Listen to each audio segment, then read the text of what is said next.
Yesterday, we made history. Kristen Clarke was confirmed as the first woman and first woman of color to lead the Civil Rights Division at the Department of Justice. And Chiquita Brooks LaSure became the first Black person to be confirmed as administrator for the Centers for Medicare and Medicaid Services.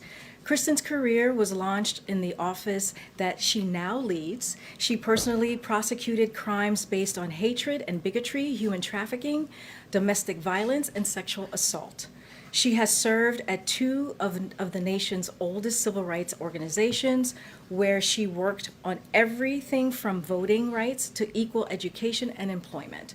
At the Department of Justice, she will continue advancing civil rights progress, including on police reform. Chiquita is a lifelong public servant who has worked at OMB, on Capitol Hill, at HHS, and at CMS, where she helped implement the Affordable Care Act. Chiquita brings a wealth of knowledge to CMS, where she will work to strengthen Medicare and Medicaid, bring down health care costs for American families, and advance health equity in communities across the country.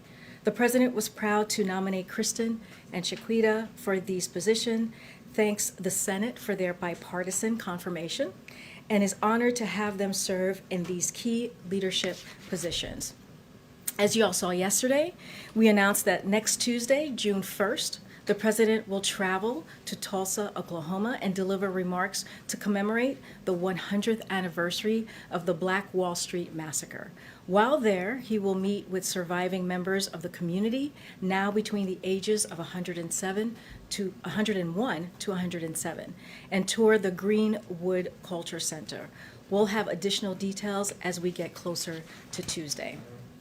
As you all know, President Biden believes affordable, safe housing is the foundation upon which families build their lives.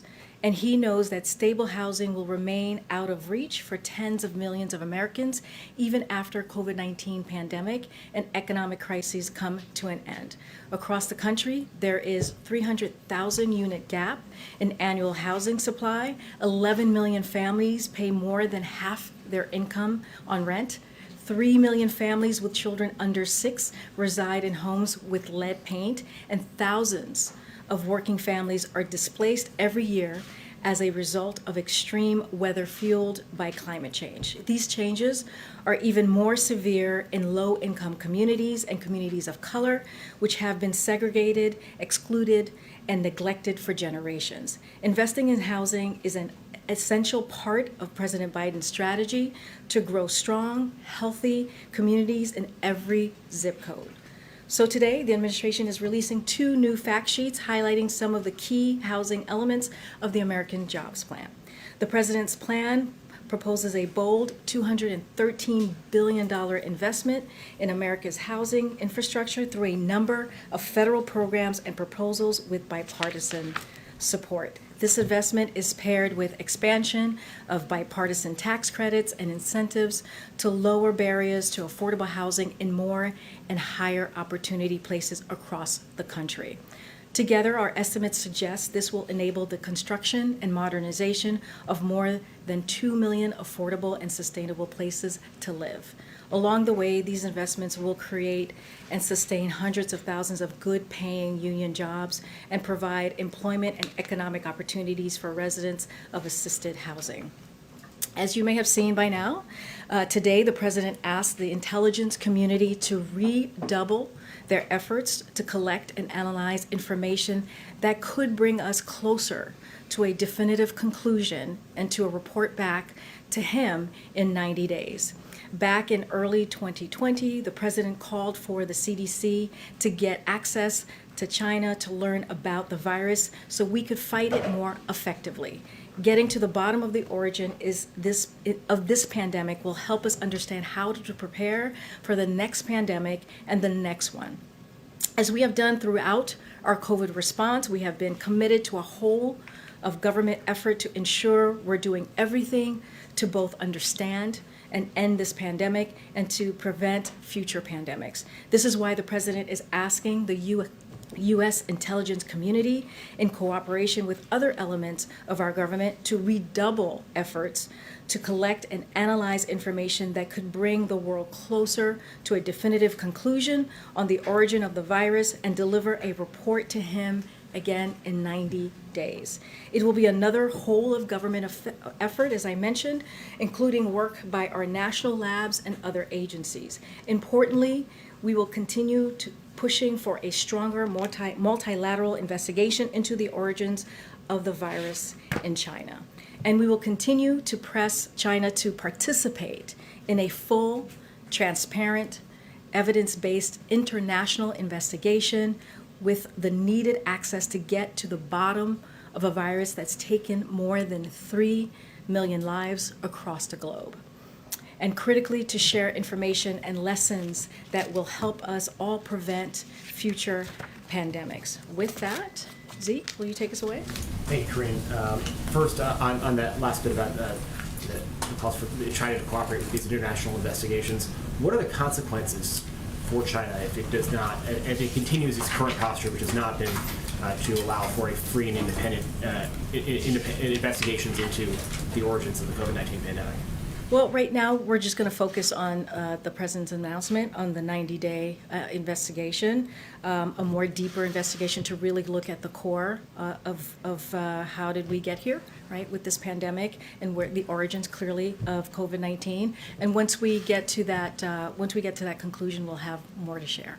So, but in terms of cooperating with the WHO investigations, there's nothing new from the White House in terms of encouraging China or penalties for China if it does not to cooperate with investigations going forward? I'm not going to prejudge or make any pre-announcements at this time. We're going to go with the 90-day investigation and see where it takes us from there. On that 90-day investigation, is the White House committing to making the results of that investigation public?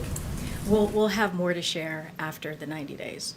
And then finally, just on this, the president's statement noted that at least one member of the intelligence community was leaning in the direction of there being a potential for a laboratory accident involved. Which member of the intelligence community was that? I don't have that information to share with you right now. I think the most important thing is that the president has made a decision to make sure that to get to the core, right, to really figure out where did the origin come from, to do this additional 90-day review after asking his team to look into it in March. So he wants to take that next step. Yeah. Thank you. Has the president been briefed yet this morning on the shooting in San Jose, California, and any other details you can share with us? Who may have briefed him?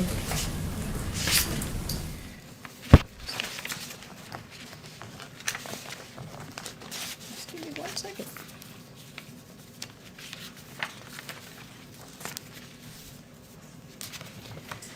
So the White House is monitoring the situation, and our hearts go out to the victims and their families. I know local officials have addressed this publicly, and there is an ongoing investigation, as we all know. We will continue to stay in close contact with them and offer any assistance as needed.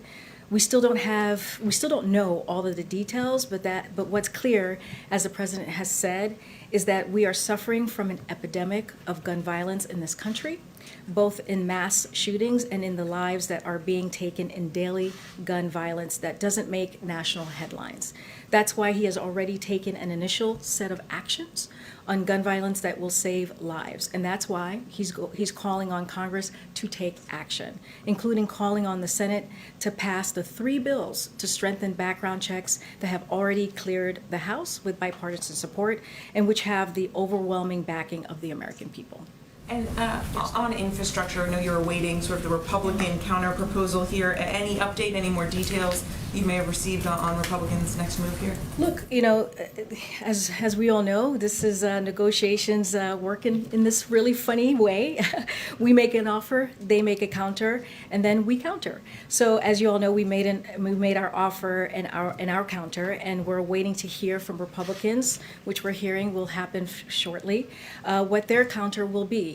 This is a process. We understand that this is a town that hasn't seen a whole lot of bipartisanship over the last few years, last 4 years to be exact. But this president is committed to trying to end that, which is why you have seen us continue to negotiate in good faith. The president's red line in the sand, has been very, very clear. The way that he does not want to see, he does not want this to go, is without any action at all. So inaction is that red line, and he wants to make sure that we don't tax people who make less than $400,000 a year. So we look forward to seeing what they come back with. One more on this. Senator Chris Coons, obviously a close ally of the president, someone who generally has a pretty good read on things over here.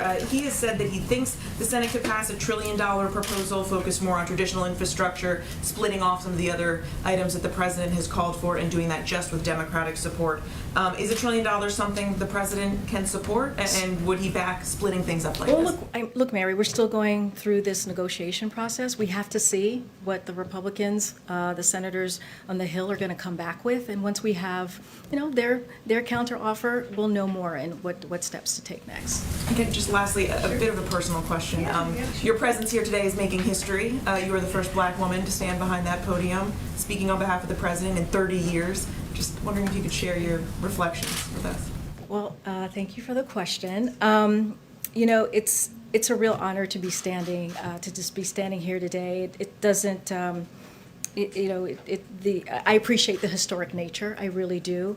But I believe that being behind this podium, being in this room, being in this building is not about one person. It's about what we do on behalf of the American people. Clearly, the president believes in representation matters, and I appreciate him giving me this opportunity. And it's another reason why I think we are all so proud that this is the most diverse administration in history. But again, this is not about me. This is not about any of us. And anytime I'm behind here, and I think you've heard Jen say this as well, we are going to be truthful. We're going to be transparent, and that's the way I believe the president would want us to communicate to the American people. Thank you for the question. Thanks, Karine. Welcome. The White House publicly is mostly focused on the WHO investigation into the origins. What changed from that to the president's statement today? Well, nothing has changed. If you think about it, as I mentioned in the readout, and I'm sure you saw in the statement, the president has asked his team to look into this back in March. So this is something that has been ongoing. We have been pretty vocal with WHO these past several months, and so this is just a continuation of what the president has been focused on. We're going to see what happens these next 90 days. As we just read out, it was inconclusive, so we need to get to the bottom of this. As we all know, we've lost almost 600,000 Americans to COVID-19, and we have to get a better sense of the origin of COVID-19, and also how do we prevent the next pandemic. And so that is the focus of this announcement that we put out this morning. The president put out this morning. When it comes to the IC, their conclusions or where they land on things hasn't actually changed that much in the last 12 years. Is the president concerned that the IC does not have enough visibility, even if they're redoubling their efforts into is there a collection problem there? Well, I think this is going to be the process, right? They have 90 days to kind of, get a deeper look on this, and then we'll have a better sense of where to take this next. I mean, I do want to go back for a second. We've gotten this question about the origins, and we've been pretty vocal, right? This administration, we didn't have access. China wasn't transparent enough. We have been saying that for a very long time, that China needed to provide more access to the lab, cooperate more fully with the scientific investigators, and we don't think that they have met that standard. So we've been clear that sound and technically critical theory should be thoroughly evaluated, and data before we can give a full pronouncement. So that's the one part, right? That's the WHO in China, and now the president has asked his team to do a 90-day review. And then just one quick one on infrastructure. Republicans have talked about repurposing COVID money as a potential pay-for here. Does the administration think that's feasible? Is that something the president is willing to consider? So, Phil, as you know, we have not seen the counter proposal yet. We'll look forward to reviewing that. Seems like tomorrow that might happen. But, the president has been clear that his line in the sand, as I just said, is raising taxes on Americans making more than $400,000 a year. But we should also be clear that there are simply not hundreds of billions of dollars in COVID relief funds available to repurpose. As of the end of March, about 95% of the $3 trillion in pre-rescue plan COVID relief funding has either been obligated or is for PPP, unemployment insurance or nutrition assistance, where the money is going out as planned to specific businesses and people. Of the remaining 5%, the largest categories of unobligated balances are in the Healthcare Provider Relief Fund, funding for rural hospitals and healthcare providers, and disaster loans for small businesses. So turning to the American Rescue Plan, the legislation is working exactly as needed, delivering relief to families, businesses, and communities to bridge our economy to end the pandemic and into a strong recovery, which is what we're working towards. Thank you. First on the economy and concerns about inflation. The J.P. Morgan CEO, Jamie Dimon, warned today that we're going to have more inflation, less productivity, and slower growth if future federal spending, administration spending, isn't done productively. The federal government, not historically known for efficiency. So can you guarantee there's not going to be any waste in the possibly $4 trillion more of spending in the next couple months? So let me first step back for a second. When we think about the inflation, when we think about where we are currently, look, the president's plan is working. We are growing the economy from the bottom up and the middle out faster than any time in the last 40 years. We're creating an average of 500,000 jobs a month, up from 60,000 a month before this president took office. And if you look at unemployment insurance claims, they are down, and Americans have much needed money in their pockets thanks to the American Rescue Plan. So we're going in the right trajectory, right? We're looking at the trend, and the trend is going in the right way. And if this is a president who understands about making sure that we're not wasteful, right? Making sure that when he was the vice president, he overlooked that stimulus recovery package back then. And so he made sure there was no corruption and no waste. And so he understands how this all works, and he has a team that will be on top of this as well. And I know that one of the big things for him is not to raise taxes on anybody that makes less than $400,000 a year. But if there is inflation because of wasteful spending or any other reason, and everything is more expensive for everybody, is there concern that that could be a tax on the poor, effectively? I just want to be really clear about the American Jobs Plan and the American Families Plan proposal. Look, both of those plans will create job opportunities for all Americans, rebuild our crumbling infrastructure, invest in research and development, and educate our children, and combat climate change. So these plans that we're talking about is actually an investment in our country, an investment in people, an investment in families that we have long needed, even before we saw what the pandemic has done to everyday Americans. And then just last one on COVID-19 origins. If it turns out that COVID-19 originated from some sort of a lab accident in China, which the president now says one element of the intel community thinks is possible, would the president seek to punish China? We're not going to go there just yet. We have to go through the 90-day review, and once we have the 90-day review, we'll be able to reassess. But just on a just take a step back, anything that kills 591,116 Americans, is that something, if another nation either was responsible or knew more than they were letting on, like you said, they weren't letting the inspectors in, and that hurt the overall investigation forever, what would the president do? Would he do anything? I mean, he's doing something right now. He asked his team back in March, right, to do this, to look into the origins of COVID-19. This is incredibly important. Like his statement says, we need to find out where the COVID-19 originated from. So the president has been very clear. He actually, spoke out about this back in 2020. So this is not the first time we've heard his voice, his concern about the origins of COVID-19. So we're just taking the next step. I'm just not going to prejudge. I'm not going to make a statement until we know what happens after this 90-day review. Thanks for that.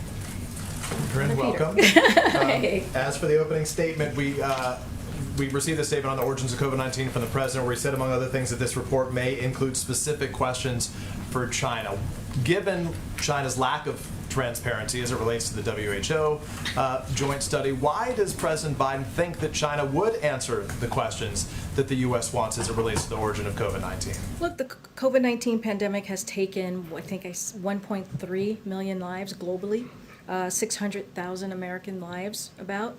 And it's imperative that we get to the bottom of just where the pandemic originated, not just for the purposes of understanding this pandemic, but the pandemics to come, as I've already kind of alluded to. And so this is something that we're going to, continue to have conversations on. This is a global effort. It's not just United States alone as we're working with the WHO.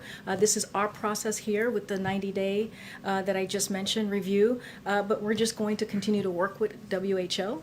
And WHO is going to continue to work with China on this. So I understand why we want it to get done, but why do we think that China would cooperate? This is something that you have to ask the Chinese government, right? This is something that should be important. It should matter to them, but this is a question for them as well. Has the president specifically asked or made this ask of President Xi of China for their cooperation in this effort? I'm not going to go into details of private conversation that the president may have had with President Xi.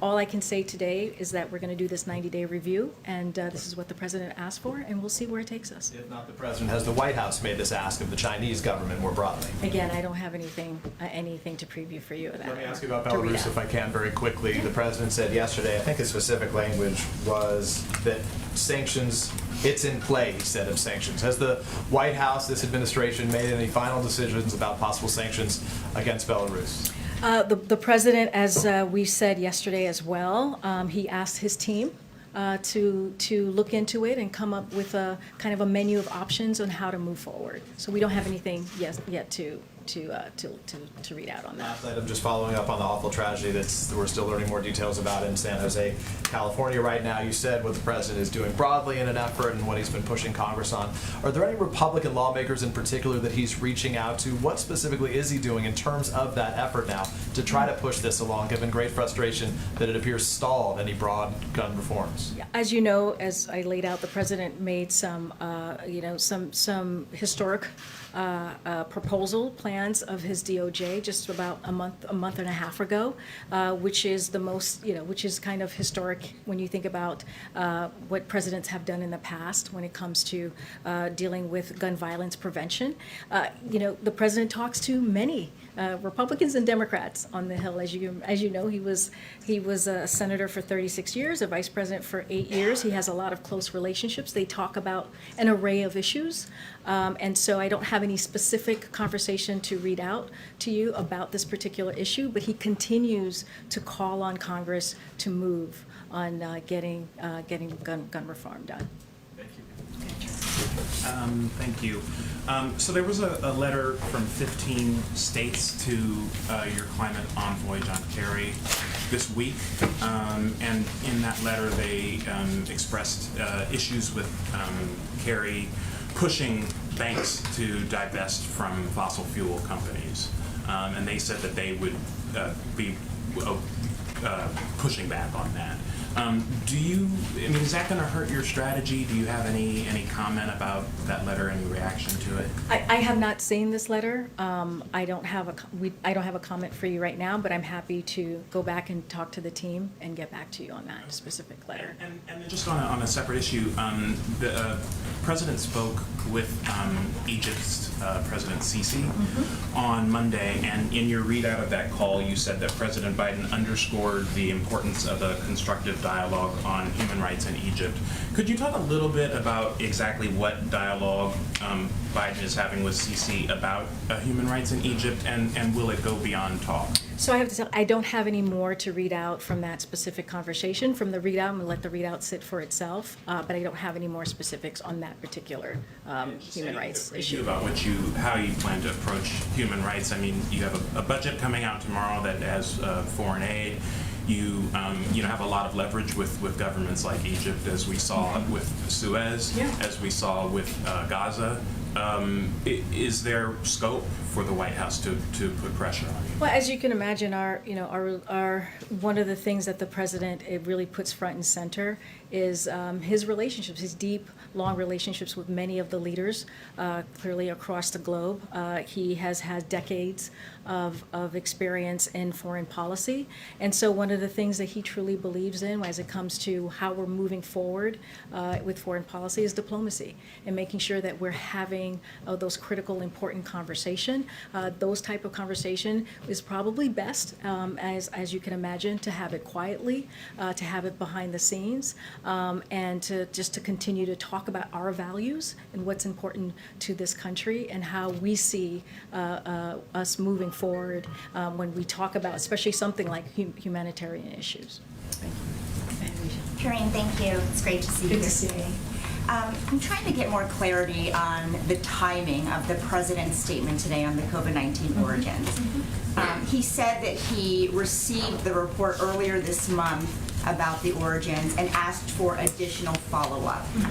Did that follow-up include the current position of the IC? Or in other words, when did the president first learn about the IC's current position, that they don't have enough information to say if it was the animal host that caused this or a lab accident? Well, from just his readout, it said that he learned about it a month ago, so I don't have more to read out than that. One of the reasons that we're doing it now is because classified information takes time to declassify. And so that is a process that takes some time. And so now we are sharing that information with you all. But it was a month ago that he got the readout from the IC. Does it have anything to do with those reports that the 3 researchers in the Wuhan lab were hospitalized in November 2019? No, I mean, this is something that the president has been working on for some time, right? As I mentioned in the readout, as we put out in the statement.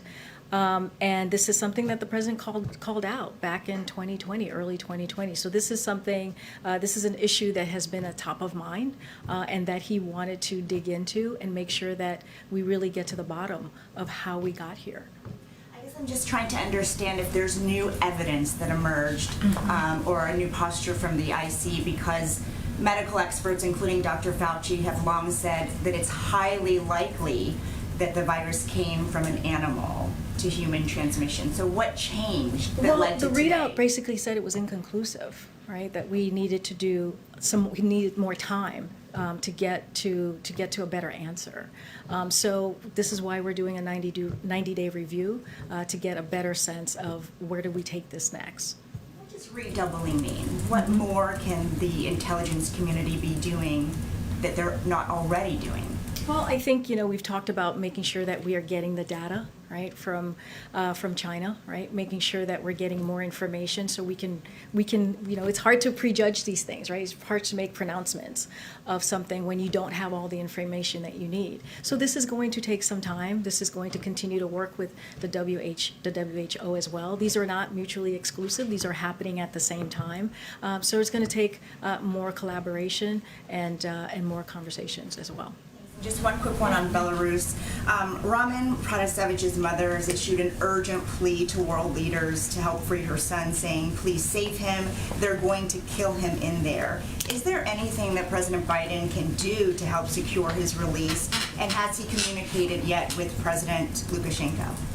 Well, one thing, I don't have a call to read out on your second question, but, the president, as I mentioned, has asked his team for options. They are working through them now. He spoke a little bit about it yesterday, as I think Peter just mentioned.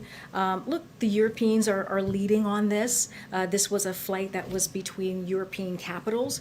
There were Americans on this flight, clearly, as well, and we are very concerned. The president condemned it, and there will be more to come. No problem. Thanks, Ouija. Okay, Mario. Thanks, Karine. Congratulations again on being at the podium. Another question on COVID. The language that you all used specifically mentioned an accident. Does that mean that you've ruled out, or the IC has ruled out, that it was deliberate or not an accident? We haven't ruled out anything yet. Again, we're going to go through this, this redoubling down of a 90-day review, and we'll have more to share. And then what makes the president confident that the IC community, intelligence community rather, can come up with more better evidence in the next 90 days, given it's been working on this for the better part of the past year? Well, he asked him to again double down, as you just mentioned, and dig in and see if we can get more data, more information. There's not much more I can say about what our intelligence community is doing. We're going to let them do this 90-day review, and we'll see where we are at the end of 90 days. Just one more on China. The Chinese have indicated that they like to see some of the tariffs rolled back before they engage in discussions with the U.S. trade representative. Is that something that the administration is willing to make concessions to facilitate those talks? I don't have anything to share about the tariffs and trade that we're in conversations that we're currently having right now. And final question domestically. The president, of course, met with the Floyd family yesterday. How does this meeting change the White House's strategy toward getting police reform passed? I'm so sorry. Can you say that last part? I didn't hear The it. president met with the Floyd family Yes, yesterday. yes. How does that meeting, if in any way, impact the president's strategy toward getting the George Floyd Policing and Justice Act passed? Yeah. So as you mentioned, his meeting with the Floyd family yesterday, this is deeply personal to the president. Over the last year, he's gotten to know this remarkable family. This is a president that knows about loss personally, as we all know, and he has connected with them on a very personal level, not just as president and a grieving family, but on a far more personal level. He has been particularly taken by Gianna, George's younger daughter, who was here as well. He met her before the funeral last year, I believe that was June 8th, and has kept her close to his heart ever since. And he has talked about her famously saying that her father changed the world, and the president has not only told her she is correct, but he is committed to doing everything in his power to make it so.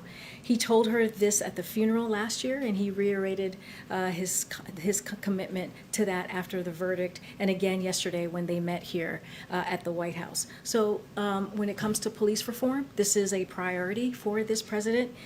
He said it in his speech, in Congress, right? His joint Congress speech, and he's going to continue to work on this today, tomorrow, and every day. He is very pleased to see and heartened to see the bipartisanship negotiators on the Hill. This is Senators Scott and Booker, and also Congresswoman Bass. He wants to give them the space, right, to work on this. They have only been positive about the direction that the police reform bill is headed to, and so he wants to continue to work with them, but also give them the space to negotiate. And so this is again a top priority. He wants to see the George Floyd Act be signed into law. Hey, Karine, thank you. Welcome. I wanted to follow up a little bit on Phil's question about what had changed on the COVID, on the China lab situation, and some of the other questions as well. It seems to me, despite your response to Phil, that it's clear that at least two things have changed, right? One is that Jen spent much of the last week in response to these questions focusing entirely on international investigations led by the WHO and dismissing the idea raised by a lot of us in the room about why not have the United States conduct its own investigation, and she continually referred back to the WHO as the proper place for this. So it seems like there has been a change. There also seems like there's been a change in the president's view of the possibility of a lab accident. I mean, the statement seems to elevate that possibility and give it more credence, at least, not saying that it's certain, but that it at least has the credence that deserves a kind of full investigation. And so I guess trying to get at the question some others have asked is like, what has changed in those two things? What was it that brought the president and this White House to a different place now than it's been even just in the recent I mean, Michael, I would say to you, this is something that was ongoing, right? This is something that has been going on since March. So this is not a change. This is something, like I said, that's been ongoing. What has changed is he wants to give another 90 days to dig a little deeper, to double down, IC to double down their efforts, and that is what he's asking for. But I said this earlier. The WHO doing their thing and the IC doing what they're doing currently is not mutually exclusive, right? This is something that could happen at the same time. And so, at the end of the day, we are committed to throwing everything we have at this pandemic, both domestically and internationally. That's why we've been so strong at ensuring that the WHO gets what it needs for a thorough, independent investigation, and that's why we're also devoting U.S. resources to learn more about it. And I don't want to beat the dead horse, and it's not fair to ask you to answer for Jen, but then why was this White House so dismissive of the idea of an independent, a U.S.-led investigation if the president was already interested in that kind of investigation before? That seems to be. Michael, I get your question. You've been doing this longer than many of us. As you know, we don't speak about everything that's being reviewed. Especially as something like this that was actually classified, and it takes time to declassify something so that we can share with all of you. So that's part of it as well. We're talking about classified information. We're talking about something that the intelligence community was working on that we don't normally every time put out there. Thank you, Michael. Hi, Karine. Congratulations. Thank you. Thanks for being here. Absolutely. I have one last little question on this. How confident is the president that even without Chinese cooperation, that the U.S. can get to the bottom of this in 90 days? Well, and then I have a question about something else. Yeah, we got to keep we got to keep working on it. This is what he's asking his intelligence community to do. We will review and reassess all of this in 90 days once we get that review back from the intelligence community. I have a question about Nord Stream. Yesterday, the president basically said there wasn't anything he could do. It was already completed by the time he took office. He said if he went ahead and imposed sanctions, it would be counterproductive to European relations. But, he's been an opponent of that pipeline. But he did say, I hope we can work on how the Europeans, handle it from this point on. How does he want the Europeans to handle Nord Stream from this point on, since he has decided that there's really nothing he can do to stop it? Well, just to step back for a second, Nord Stream was like 95% done, right? So before he even stepped in, and I talked earlier about diplomacy. There's sometimes you have to do things in a different way, right? We all have we have these relationships that we are rebuilding as well, especially after the last couple of years, and so this is going to be a process. And so, like the president said, we're going to figure out ways that we can work together, and that is something that is incredibly important to this president. But what does he want from this point on? As he said, I hope we can work on how they handle it from this point on. What is he talking about? Yeah, I don't have any specifics to share with you. As you could imagine, a lot of these conversations happen behind closed doors. But I think he was trying to share his thoughts on this and where we can, how he really truly wants to figure out a path forward. I guess. Thanks, Bree. A follow-up on the Olympics question that came up at the briefing either yesterday or the day before. Today, a major Japanese newspaper put out an editorial calling for the cancellation of the Olympics, saying that it is not rational to hold the games this summer. So given Japan's low vaccination rate, as well as the State Department bluntly telling Americans do not travel to Japan, is there any second guessing on the part of the administration to move forward and concern about athletes' safety? Well, first let me just be very clear. The travel advisory is an advisory. It's not a ban. But our position remains. It has not changed on the Olympics.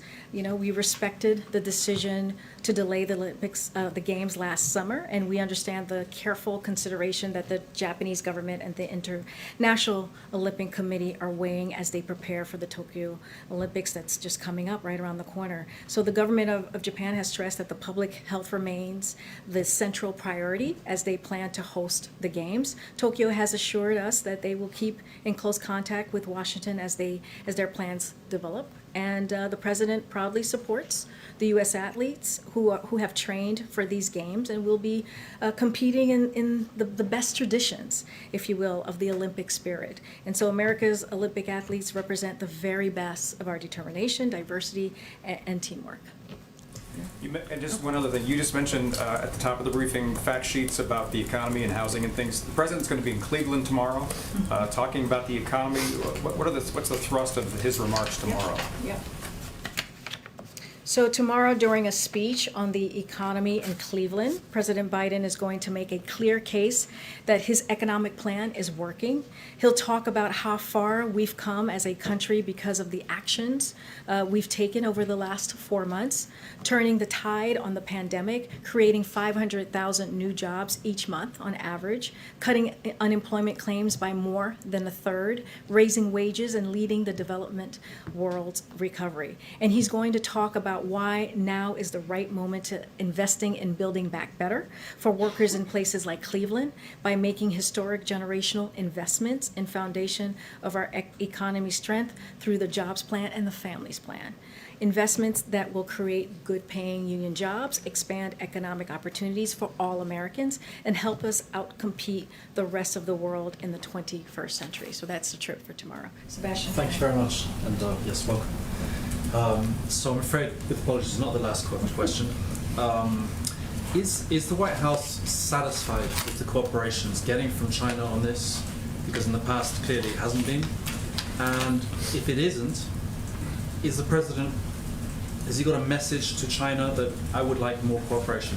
Are you asking China to step up in these 90 days, or is it okay? Well, we've been working, speaking closely with WHO, right? They're the ones they're the global the global entity bringing us all together. And so they're having that direct conversation when it comes to the origins of COVID-19. And we have been pretty clear, China has not been transparent. They need to do more. And so that's what we've been, I think, very vocal about these past several months, and we'll continue to do so. Thank you. And another question on the Olympics as well. Just to put the same question a slightly different way. A large majority of the Japanese, according to the polls, are against it, and it's pretty consistent. You've got some prominent businesses against it. You've got a large part of the medical community against it, and now you've got this newspaper, which is one of the sponsors of the Olympics, against it. Is there a point at which the administration says, look, we just don't want to basically offend the Japanese people, even if the government is saying it's okay, or are you just going to follow their government's guidance and just go along with what they say? I mean, it really goes back to what I was saying earlier, is that, we truly respect the decision, to delay it last year, and the government of Japan has stressed that public health remains a central priority, and so that is the commitment that they made to us. And to other countries where they will have athletes attending the Olympics in just a few weeks, and so that's pretty much where we are. We really truly we trust what the government of Japan has stated to us. Thanks and congratulations again. Thank you. A question on the origins of the pandemic. The president says he has specific questions for China. I know that a lot of this is classified information, but can you share anything on what some of those specific questions are for China? I can't share the specific questions that are because this is an intelligence community. They're doing, they're doing their deep dive. I can't go into that. Okay. Some Republicans turning to infrastructure. Some Republicans are saying, including Senator Thune, are blaming White House aides for not getting a deal, saying that in fact White House staff is less interested in getting an infrastructure deal than the president himself. How concerned is the president about that? And has the president reached out to those senators who are saying this to say, no, in fact, my staff and I are on the same page? Well, this is all of this negotiation is being led by the president. If you think about the memo, the counteroffer that he put out that last Friday, that was approved and led by the president. He's been in the room in these negotiations. Again, he has close personal relationships with a lot of these senators. This is, as we know, I've mentioned this before, he was in the Senate for 36 years. He was a president for 8 years. He believes in having bipartisanship. He has, in those, as a VP and as senator, he has reached across the aisle to get things done, to get big things done. And so this is how he sees this moment. This is an infrastructure, infrastructure is a bipartisan issue. This is something that Democrats, Independents, and Republicans truly care about. We're talking about investing in our country, investing in people, investing in roads, right? Investing in bridges.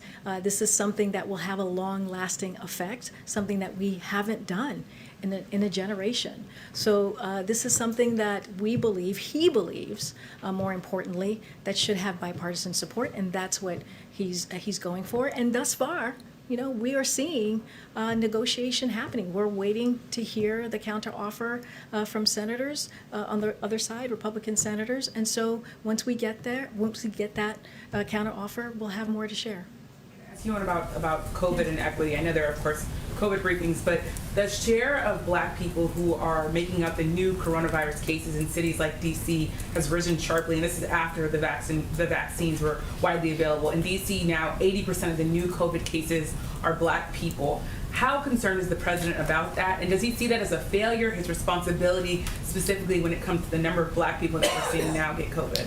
So it's a great question, Yamiche. Earlier this week, Jen talked about the wartime kind of response that we've had to COVID-19 and the successes. We've actually seen some great successes on getting people vaccinated, but we still have a lot of work to do, right? We have, the president made a pledge to have 70% of Americans by July 4th have at least one dose in arms, 160 million Americans fully vaccinated. And so that means that we have to bring everyone along. And as you just iterated, the president puts equity in everything that we do. Equity, we have a equity task force. There's a reason why we have that, because we want to make sure we don't leave communities behind. And so one of the things that we're doing and we're continuing to do is we've got to meet people where they are. That's why now in many pharmacists you can walk in and get that vaccine. It is free. It's something that clearly we're working really closely with states and local governments on. We have mobile units in communities do not have access to close access to CVS, or maybe don't even have a doctor to go to. So we have made it so that we're meeting people where we are. And one thing that we have learned: the more people who get vaccinated, the more of the confidence of the vaccine. You see that number going up. So we do have a lot of work to do, but we also have some successes that we can point to, that we can continue to replicate and continue to get out there and make sure we bring all communities along. If I could, with a quick follow-up. Yeah, absolutely. You said that the president, and it's true, of course, the president's put equity at all the center of a lot of what he's done on the pandemic. Of course, these numbers, though, tell a different story, just in terms of, again, here in DC, 1 in 10, I should say 8 in 10 people, the new cases are Black people. What's the disconnect there that you think? What's failing? What's broken? What could be happening more to prevent the numbers from going in the direction that they are? Yeah, and look, as I said, we still have a lot of work to do. That's very critical and important, and it's alarming, those numbers, right? Because like I said, in order to get back to normal, we have to bring everyone along. All communities need to get vaccinated, and we have to be able to do that in a way that, like I said, we don't leave people behind. But I think one of the things that we are doing is making sure that we have those trusted voices on the ground, making sure we have a community core, more than 6,000 people, where we have people who are in those local communities that are continuing to have those conversations with people who have hesitancy, with people who may not know or have the full information. And so this is what we are continuing to do, and this is not lost on us, right? Like I said, those numbers are alarming, and we're going to continue to do the work. It's not done yet. We are not done yet. Thanks, Oh, thank you. Okay, I'll take this last question. Hi, Tony Toll with Spectrum News. Congratulations, by the way. I have to start by apologizing because I'm going to ask about the COVID origins again, but you said you were confident, the administration is confident in U.S. investigation into this. But are you guys confident in the World Health Organization's credibility? This statement greatly differs from the findings that the organization has put out. They said it was extremely unlikely that this came from a lab leak.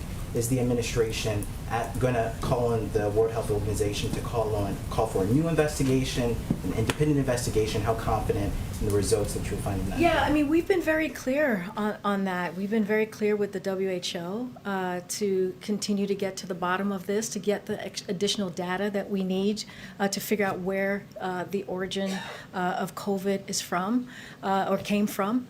And so this is like I said, we've been in vocal. We're going to continue working with the WHO. We rejoined the WHO once very early on, and one of the reasons why we did that is to be able to hold them accountable as well, right? This is a global institution that brings everyone together, and so it's important that we get. It's important that they have the information, they get the information, so we know how to move forward. One question on the budget. Progressives in Congress are calling on the Biden administration to slash funding to the Pentagon's budget. Representative Mark Pocan specifically called on the president to cut about $50 billion from the defense budget because of the president's announcement to pull troops out of Afghanistan. Is this something that President Biden is considering? So let me just say that we'll be announcing and rolling out the president's proposed budget this coming Friday. And I'm not going to get too far ahead of that. What I will say is the president's proposed budget will outline how he is proposing to pay for a range of the plans the president has put forward. And he's clearly talked about and remains committed to his campaign pledge of pushing for a public option of prescription drugs, something he talked about in his joint session address, and other items, not just that one. But every entity may not be reflected in this budget. But again, I don't want to get ahead of the president who will be putting out his budget on Friday. All right. Thank you. Thank you guys. Thank you guys. Thank you guys. Thank you guys. Thank you.